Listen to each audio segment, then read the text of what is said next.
Hello everyone, it's Old Guardian here.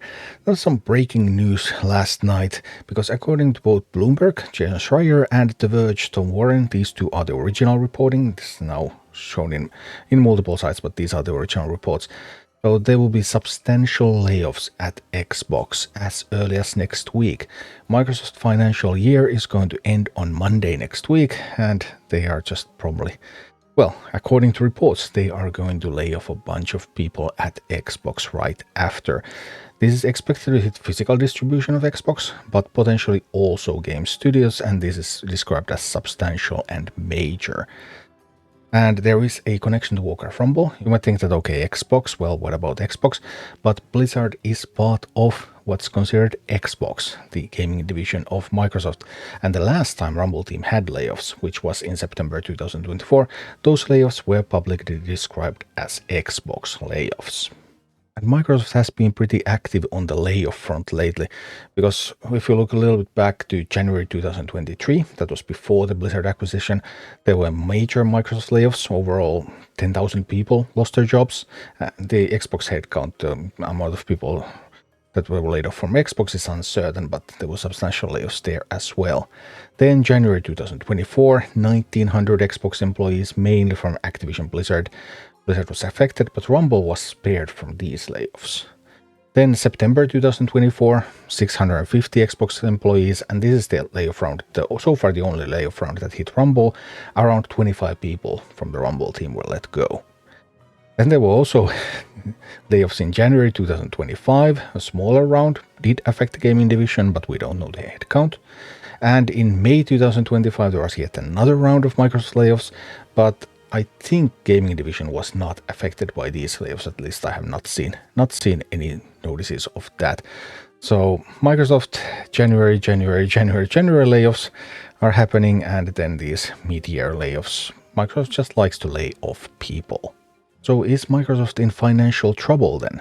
Well, if you look at their financial year 2025, which now is going to end next week, but we only have the first 3 quarters, then in the first 3 quarters, Microsoft's revenue was 205 billion, and their operating income was 94 billion, so that already includes all the costs from all the employees they have, all the infrastructure they have, all the general costs, marketing, R&D, all of that is already included in operating. So their operating margin was 45.9%.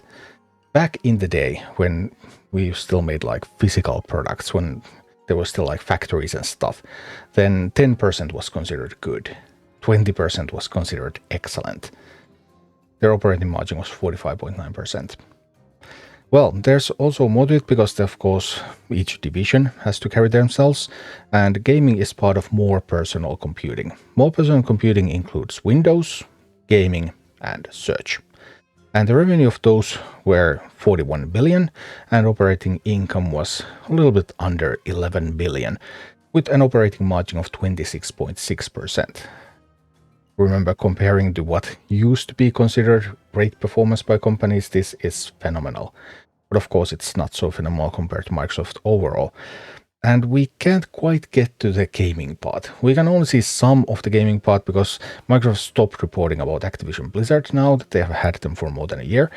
But gaming revenue was 17.9 billion, and that was plus 8% year on year, with improvement in the margins. There's always been improvement in the margins, and we know from previous reports that Activision Blizzard King operating margin was around 40% when it was acquired, and there have been no signs of it weakening. So Activision Blizzard King is probably one of the best parts of more personal computing. But yeah. So Microsoft is swimming in money. Their gaming business is swimming in money, basically. But nothing is ever enough. Compared to like if you had a factory, you produce steel or automobiles or anything back in the day, you would be the envy of the world with these operating margins. And every single segment of Microsoft is profitable. So yeah, what can you say? Greed. Anyway, what does this all mean for Warcraft Rumble? Well, this is a critical moment for Warcraft Rumble, because this is a prime opportunity for Microsoft to kill the game, or put it in a maintenance mode, like Heroes of the Storm. It's not currently in maintenance mode. We're still getting new content at a steady pace, even if that pace could be faster. But we'll see. If they don't move against Rumble now, as an upside, if they don't move against Rumble now, then they probably really have no plans to kill it, because it will make sense to do it now when they have major layoffs anyway, so they can just really easily get it done, and no big deal.